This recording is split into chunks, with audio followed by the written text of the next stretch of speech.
Y ya les has comentado que tenemos nuestro primer invitado de la noche. Él es el presidente de Inter American Trade en San Antonio de la Cruz, analista político, y con él vamos a hablar en estos próximos dos bloques, porque queremos consultar con él muchos temas. Y uno de los temas importantes tiene que ver. Buenas noches, Antonio. Buenas noches, Enle, un placer estar contigo, tu audiencia, y con Jessica. Así es. Mira, vamos a recordar lo que decía anoche Luis Gilberto Morillo como canciller de Colombia en respuesta a Diosdado Cabello, que se molestó porque él habló de la transición el miércoles pasado. El miércoles de la noche Diosdado dice: bueno, ¿quién te dio permiso a ti de hablar de transición? Tú eres un empleado de Estados Unidos. ¿Y qué le respondió nuevamente Luis Gilberto Morillo? Escuchemos. De ayer, Diosdado Cabello habló de usted y dijo que usted era un funcionario del gobierno de Estados Unidos. Esto refiriéndose también a la situación en Venezuela. ¿Usted qué le responde? Bueno, eso no tiene sentido. A palabras necias, oídos sordos. Pero él le dice que a cuál presidente le hace caso a usted, si a su presidente de Estados Unidos o de Colombia. No, eso no tiene ningún sentido. Nosotros precisamente en el día de hoy tuvimos una reunión muy productiva, muy sincera, con el señor canciller de Venezuela, que está acá en esta reunión, a Iván Gil, donde manifestamos nuestras preocupaciones. Ellos manifestaron algunas que tienen, pero siempre hemos mantenido un diálogo diplomático muy fluido.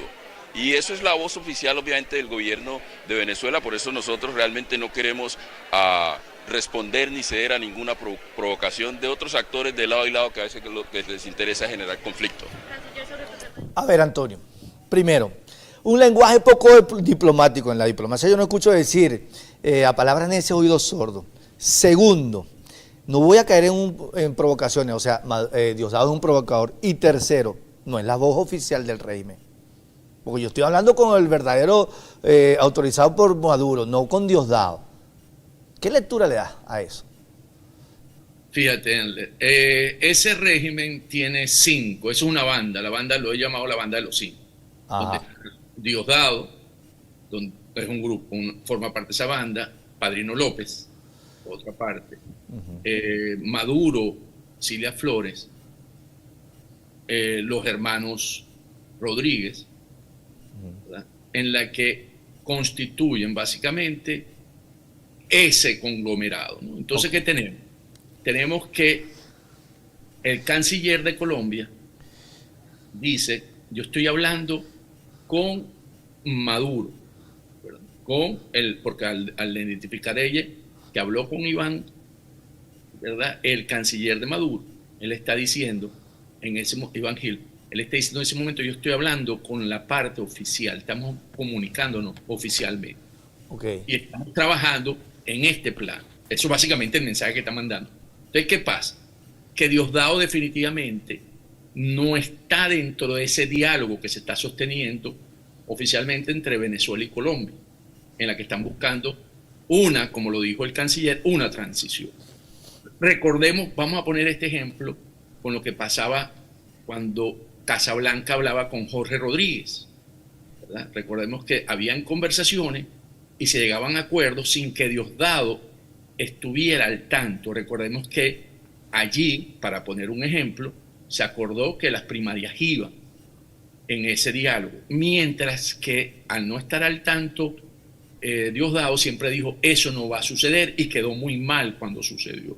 Entonces, lo que podemos ver de estas conversaciones es que no está participando dentro de eso. ¿Qué puede estar buscando el régimen con esta, si lo vemos en un tablero multidimensional, en la que estas conversaciones con Colombia, que está liderizado por Petro, el presidente Petro de Colombia, es que andan buscando triangular, porque estas conversaciones deben también estar respaldadas por los Estados Unidos, y manejar los canales de las cancillerías, es básicamente porque Maduro, a través, y eso sí lo sabemos desde las conversaciones que tenía Jorge Rodríguez con Casablanca, busca que para poder ir a una elección competitiva, él necesita que no tenga preso su cabeza. Entonces, y eso puede ser un canal que estén utilizando para ver si consiguen eso, porque ¿qué hizo ese diálogo entre Jorge Rodríguez y Casablanca? Consiguieron a los sobrinos de Cilia Flores como en libertad, y consiguieron que le devolvieran a Alex Saab. Entonces, aquí lo que tenemos que empezar a ver, ¿dónde está este juego? Porque si bien es cierto, Diosdado Cabello también sostuvo por su lado, dentro de ese conglomerado, es que María Corina no iba a ser la candidata de la unidad. Y lo sostuvo siempre, y eso sí se ve que los logró como un producto, porque no lo fue. Entonces, vayamos ahora a lo que dice Diosdado. Diosdado dice: no vamos a dejar el poder ni por las buenas ni por las malas. Entonces, él está mandando un mensaje aquí dentro de ese grupo que puede estar negociándose entre todo lo que estamos viendo. Entonces, yo lo que creo que hay una diplomacia oficial que trabaja, y aquí debe estar Lula metido también, porque ellos manejan esos canales, y aquí hay una parte que además se identifica con el SEBIN y ha venido mostrando su fortaleza, se presenta identificado con siglas del SEBIN. Entonces, hay un juego interno dentro de ese movimiento de tablero multidimensional en la que tenemos que hacerle seguimiento, y creo que lo que está dominando en este momento son los canales que estamos viendo entre Colombia y Caracas, que debemos dejar ver cómo se desarrolla. Ahora, pero si vemos esa realidad, vemos a Nicolás Maduro hablando con Colombia, hablando que y Colombia a su vez habla con Brasil, y Brasil a su vez está hablando con Anthony Blinken, porque Anthony Blinken hay que recordar que estuvo en Colombia, que estuvo en Brasil, estuvo reunido con ambos. O sea que es una línea directa en el proceso de negociación, porque yo veo más a Diosdado un proceso de negociación interna, o sea, tratarse de imponer internamente, pero a la hora de la chiquita, a la hora de plantearse una transición en Venezuela, tú tienes que negociar, no es justamente con Diosdado, sino justamente con los aliados tuyos o con Estados Unidos, aunque ellos digan que no, que hablen cada ratico, insulten al imperio. Entonces, veo al Diosdado Cabello como en una isla, o sea, te estoy aislando, porque tampoco es una mentira o es un secreto a voces de que se quieren guisar a Diosdado después de Tarela y Sammy, que sería el próximo en la lista, y que Diosdado, de ser el segundo a bordo, que siempre se ha dicho, el segundo hombre con fuerza en el poder, ya ha sido desplazado, está en el 6, 7º lugar, ni siquiera está en el top 5, como tú lo dices.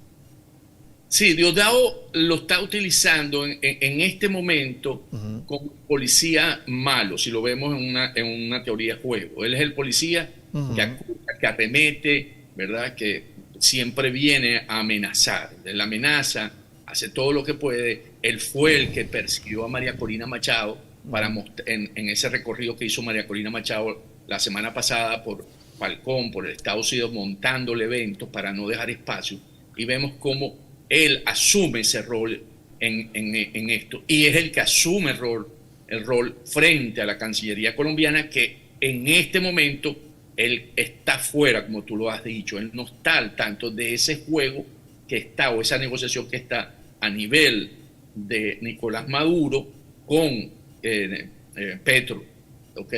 Entonces yo creo que con Diosdado es el que tiene la posición más débil dentro de ese grupo, de esa banda. ¿Por qué? Porque es fácilmente entender que están alineados Nicolás Maduro con los Rodríguez. Padrino está alineado con Nicolás Maduro, y el que queda un poco fuera de ese grupo, de esa banda, es Diosdado, que precisamente lo ponen a hacer el juego de amenazar, de decir, para poder él tener un espacio y poder tener vigencia dentro de esa negociación que se está dando. Porque hay que recordar que Diosdado Cabello también, en más de una oportunidad, antes de ser presidente, incluso Gustavo Petro lo descalificó en reiteradas oportunidades. Que no se nos olvide que decía, aquí vino, recuerdo un audio, aquí vino Gustavo Petro a pedir ayuda para su campaña electoral, pero aquí no va a recibir nada, un hombre que no quiere nada con el chavismo, que ahora el chavismo le llegue, y dijo, e incluso se atrevió a decir, es preferible que hubiese que ganar, porque lo dio después, apenas haber ganado Petro, Iván Duque, la elección presidencial, dijo, hasta es mejor que haya ganado Iván Duque. Hasta eso lo dijo. Entonces yo creo que ahí también parte de ese origen, de esa situación que tiene esa guerra entre Diosdado Cabello y Gustavo Petro, que entre ellos, y como son más o menos harina del mismo saco, se entienden y se toman venganza. ¿Aló? Sí, yo creo que Ah, definitivamente Gustavo Petro, Lula da Silva ujú. creen en una salida, una salida, una transición suave, o sea, ordenada, pacífica, en la que pueda llegar a Venezuela, porque de otra manera pondría a Venezuela en una condición muy difícil si no se da de esa forma. O sea, podríamos buscar escenarios donde se vuelva a aislar en términos internacionales el régimen de Maduro, si fuese él que mantuviese una opresión, que se usara las Fuerzas Armadas para reprimir el pueblo en una búsqueda de una salida pacífica a la crisis política, y que no es conveniente para las relaciones de Brasil y Colombia con Venezuela, que hasta ahora han venido buscando cómo blanquear a Maduro para poder tener unas relaciones económicas, comerciales, que le permitan insertarse, porque sabemos que eso también generaría una salida, un éxodo de venezolanos que serían recibidos por estos países y que ya no tienen capacidades para poder seguir recibiendo tantos venezolanos en estos dos países. Mira, al regreso de la pausa, Antonio, vamos a hablar sobre esta autorización que hizo Estados Unidos de transacciones a algunas empresas para seguir operando en Venezuela, porque ha habido mucha confusión. Se habla de que, bueno, entonces Estados Unidos definitivamente no quiere levantar ningún tipo de sanciones, está la administración de Joe Biden justamente dándole beneficios y beneficios y beneficios a Maduro y no recibir nada a cambio. Al regreso de la pausa, para que nos aclare ese y otros puntos más con Antonio de la Cruz. Ya venimos. Seguimos con nuestro invitado Antonio de la Cruz, presidente de Inter-American Trends, analista político de tendencias. Y vamos a colocar en pantalla lo reflejado con distintos medios de comunicación el día de hoy, pero lo vemos por el portal de la casa, btv.online. Esta nota que dice: Estados Unidos autorizó transacciones esenciales de un determinado grupo de empresas con PDVSA. Este viernes se conoció que Estados Unidos autorizó transacciones de un determinado grupo de empresa con PDVSA, permitiendo la licencia general 8N. Con estas nuevas medidas se aprueban las transacciones necesarias para el mantenimiento de operaciones esenciales que involucren a PDVSA, con Halliburton, Schlumberger, Baker Hughes y Waterford International. Ok, sobre estas empresas hay muchos rumores que dicen, bueno, pero ¿qué pasa con Estados Unidos? Sigue ofreciendo, sigue abriéndole los brazos al régimen de Nicolás Maduro, y el régimen de Nicolás Maduro ni siquiera permitió a María Corina, no permitió a Corina Llori. Todavía tiene en salsa la tarjeta de la mesa de la unidad, si de repente viene una decisión del TCJ, que yo creo que no vaya a ocurrir por tardío y extemporáneo, pero bueno, siguen eso, no la dejan caminar, no la dejan montarse en un avión a María Corina y además haciendo una campaña al mundo. ¿Y cómo la gente entonces puede entender que Estados Unidos sigue otorgando concesiones y no recibe nada a cambio, Antonio? Esta licencia es una renovación de la anterior que se llamaba la 8M, por eso la 8N, en la que le permite a estas compañías de servicio internacionales que hacen plataformas y pozos petroleros, mantenimiento de pozos, entran las mechas, son las que tienen realmente los taladros para hacerle mantenimiento a los pozos o perforar los pozos.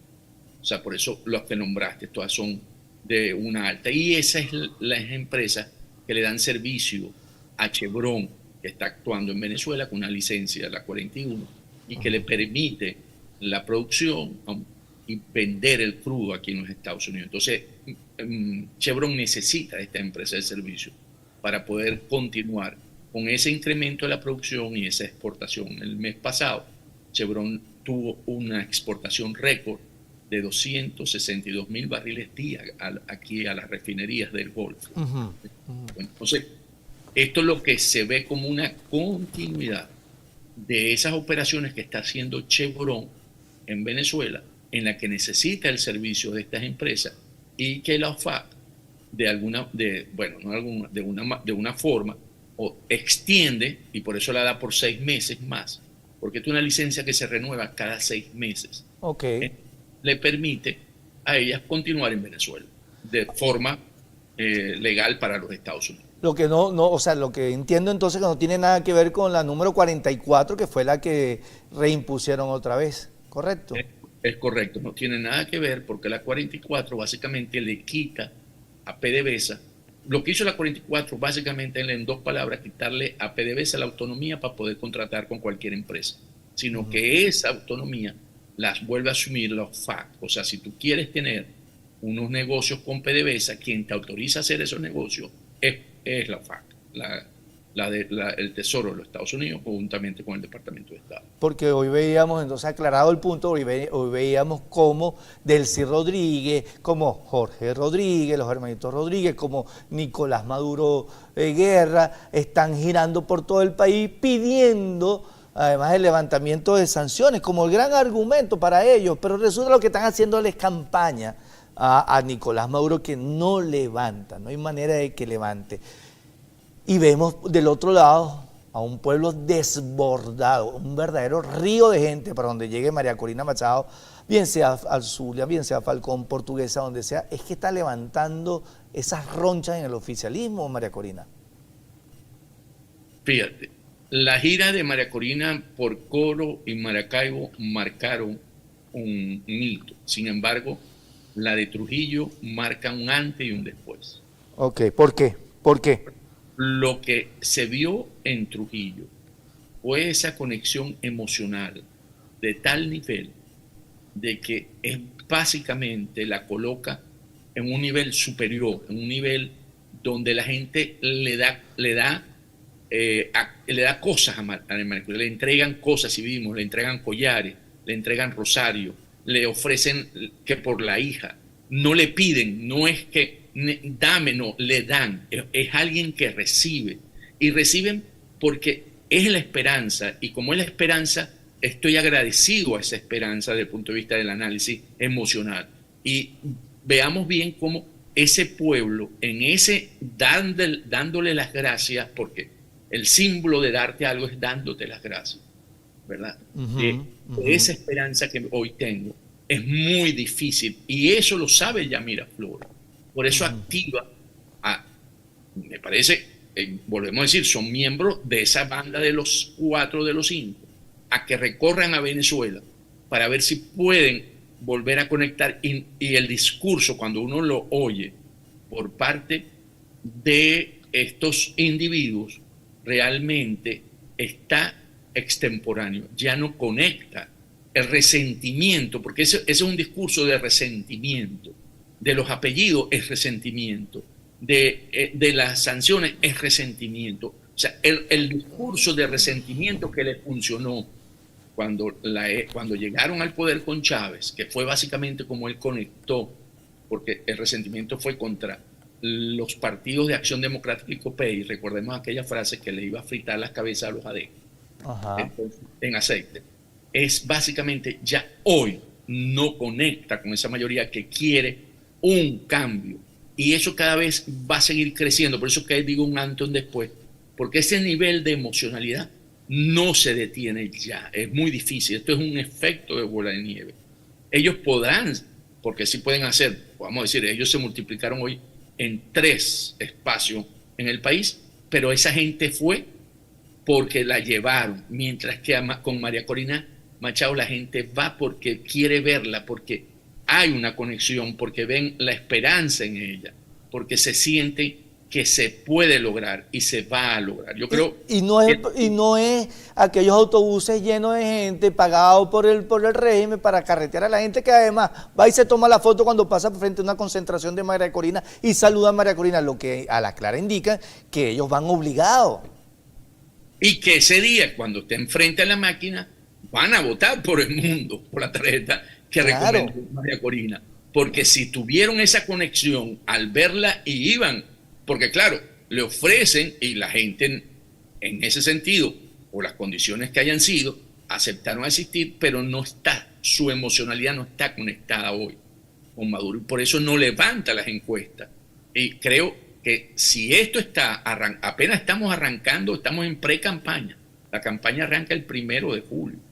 Bueno, veamos esto a la vuelta de mayo completo, que termine junio, ¿okay? Los 15 días que quedan de mayo y los 30 de junio. Esto va a ser realmente, en términos de despertar esa emocionalidad y esa conexión con María, va a ser, no lo van a poder detener, va a tener, eso que pide María Corina, yo quiero que sea al 100%, no llegará al 100%, pero yo creo que va a estar muy cerca del 90-89%. Maduro no va a poder, eso que hoy se le da en algunas encuestas, el 20%, yo creo que le va a costar sostenerse en ese número. ¿Qué pasa?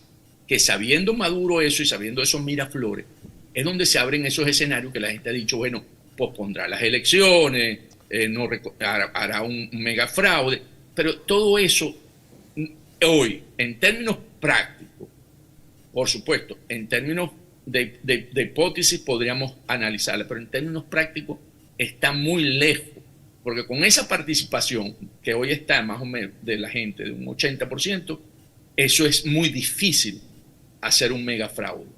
Que si está concentrado en los centros electorales de 1 y 2 mesas, que es donde pueden usar la maquinita, porque el fraude es darle la maquinita y meter el voto en la caja para poder tener después las actas. Es cierto, pero esa gente, como vimos en el autobús, mucha de esa gente que van a llevar a esos centros va a votar por los que no puedan manejar por la alternativa del cambio. Ahora, pero, dime. Y posponer las elecciones es cuesta arriba porque están jugando con un escenario que ellos no quieren, que es la elección presidencial en los Estados Unidos. Si gana Trump, ellos le tienen temor a Trump en términos de una decisión. Yo no estoy diciendo que Trump vaya a ser el mismo que fue anteriormente, pero ellos, en el escenario de ellos, lo ven como una fuerza, porque como conversa y tiene conexiones con Putin, puede llegar a acuerdos con Putin y sacrificar Putin a Venezuela. Entonces, el escenario para ellos de posponerla también tiene un costo político que están tomando en cuenta. Claro, ese es uno de los escenarios que yo quiero preguntarte, porque no solamente se trata de Brasil como vecino, no solamente se trata de Colombia como vecino, sino que hay otros aliados internacionales, sobre todo otros aliados que tienen que ver directamente con lo que se ha llamado el eje del mal, como Irán, como Rusia, y como otros países, que China también se puede hablar de eso, que también tiene una influencia muy importante en Venezuela, en las decisiones que pueda tomar el régimen de cara a esa elección, posponerla o hacer un fraude, porque todo el mundo está claro que por la vía legal, constitucional, independiente, inclusiva, justa, no hay manera de que ellos ganen. Pero entonces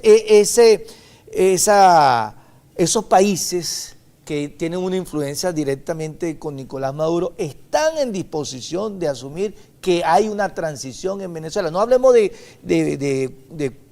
Cuba, de Brasil y de Colombia. Hablemos de Cuba, hablemos de Irán, hablemos de Rusia. Las elecciones se ganan antes del día de la votación, porque vemos esto que estamos viendo hoy en las calles. Entonces, por eso te digo, ya Miraflores saben que está en un escenario donde electoralmente no gana el 28 de julio. Entonces, ellos tienen varias opciones, como lo está señalando. Una es la que se está hablando con Colombia y que lo están haciendo por el canal de la Cancillería, que es la transición, que la dice muy claro Murillo, que están hablando, por supuesto, con las dos partes de la ecuación, tanto con la parte de Maduro como la parte que representa María Corina. Definitivamente tiene que haber el puente de esas conversaciones y cómo darles las garantías que ellos están pidiendo para poder buscar esa transición. Si nos vamos a que en la otra, a que se radicaliza y se atrinchera, ahí las condiciones son que están jugándose la frustración de un pueblo que esa noche va a pedir, a respetar su voluntad de elegir, porque definitivamente ese pueblo, la frustración lo va a llevar a una protesta pacífica, va a reclamar que eso no fue lo que ellos quisieron. Y ahí va a jugar definitivamente el gran factor que todo el mundo habla, que es el Plan República. El Plan República esa noche tendrá la gran responsabilidad de si frustra de nuevo a un pueblo que es la gran mayoría, o toman la gran decisión y dicen hasta aquí, hay que respetar los resultados, y eso fue básicamente el escenario que vimos en Chile con Pinochet, donde las Fuerzas Armadas le dijeron a Pinochet, que tenía el control absoluto de la fuerza, que había que respetar los resultados y por lo tanto había. Y eso, ahí podemos ir a lo que dijo Lula, que le dijo a Maduro que si se pierde, después se puede volver a ganar. En ese escenario de una derrota del chavismo, antes de despedirte, siempre me gusta conversar con los distintos analistas, el post-28 de julio y el pre-10 de enero.